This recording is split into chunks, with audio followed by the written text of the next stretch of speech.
What the fuck is a 64-year-old Geordie lass doing taking up stand-up comedy? So my friends, they all think I'm completely fucking mad. They think I should be doing something far more age-appropriate, like gardening, book clubs, pelvic floor exercises. But no, I thought, no, I will do something with a bit more leggings, a bit less potted plants, and something that gives me the opportunity to humiliate myself in front of you wonderful people this evening. But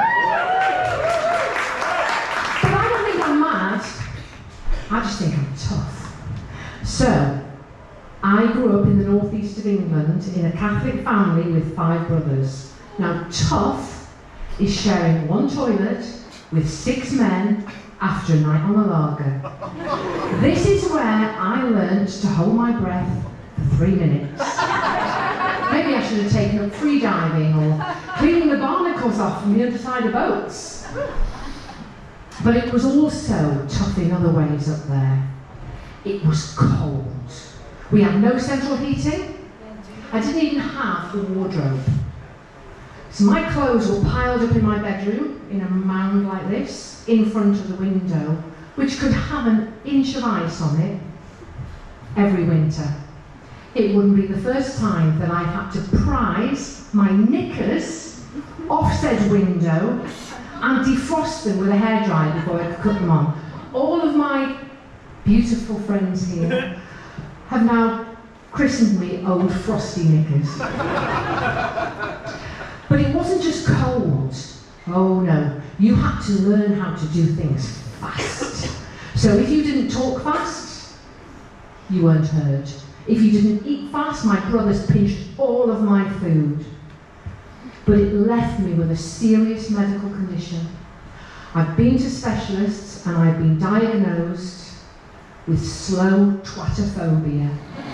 A phobia of those twats doing things slowly. Now you'll find them everywhere. They're in the kitchen. I have confiscated a potato peel off my father-in-law as he stands there inanely peeling a potato slower than a pissed snail. You'll see them in the lift. You know what they're like. They walk in and they stand looking at the buttons as if they're going to fucking press themselves before walking over and going, 2. But the worst is in the fucking supermarket.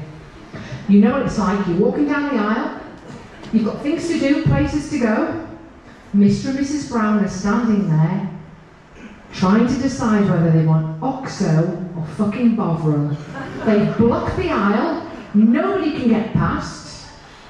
I'm a patient woman, I'll give them at least 2 seconds before a little nip to the ankles, up the heels, to try and move them on. And if that doesn't work, barge past, just barge past a bit. One of the gifts of being 64, IBS starts to kick in. And you can walk past them, just leaving a little present in your wake, because they're in my fucking way.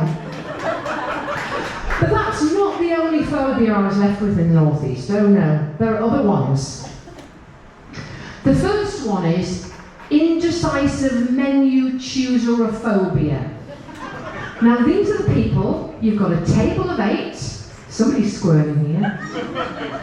7 people have chosen, it comes to the 8th one, and they're going, oh me, oh, should I have pie or should I have fish? Chrissy Percival, it is always the fucking fish! There's also the can't decide what to wear phobia. You go for a night out and somebody has to ring every fucking member of the party to find out what they're wearing. They've been dressing themselves since they were about 5, so why can't they do it now? Sometimes I just think these people are put on the earth to fucking piss me off. The final one. Fucking waffle about nothingophobia. Where every comfortable silence is filled with inane drivel. I sometimes think these people are put on the earth just to piss me off. So in the 80s I thought, do you know what? I've had enough of those twats in the northeast. I'm going to go and check out the twats in Surrey. Now I knew it was going to be different. I knew there'd be less coal miners. I knew there'd be more Range Rovers, less shipbuilders, more stockbrokers. But I didn't even know they were going to wear different things. So in the northeast we were wearing shell suits in the 80s. Do you remember shell suits, anybody? In the south they wore something called twin sets. Now you may not know this, and anybody under 40 might know. So a twin set is like, you think you're going to put on a jumper, but you think, no, I won't put on a jumper. I'm going to cut the arms off the jumper and put the jumper without the arms on, and then over the top put the fucking arms. It's a bit like thinking, I'll wear jeans. No, I'm not going to wear jeans. I'm going to wear denim shorts. But with my denim shorts, I cunningly have a pair of thigh-high, denim-coloured socks to pull up to said shorts to make them look like the jeans they first were. Makes no fucking sense whatsoever.